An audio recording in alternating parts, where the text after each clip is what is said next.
Salom kim? Aleykümselam. Ular kadar mı mıydı? Neçe metre bolsan ha boyu? Bankadan yemedim ben. Kredit gerek mi sizlere? Kredit? Gerek ya, puldım gerek. Bir tane pasport alıp çıksan 200 milyon so'm taklap vermek. Üstünde nakt sanima.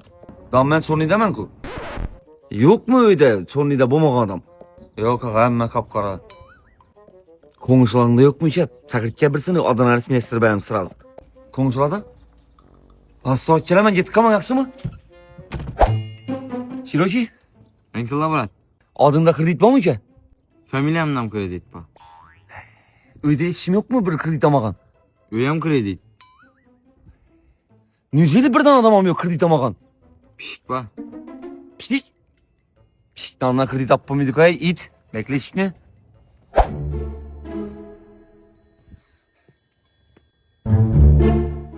Bekle işini ki.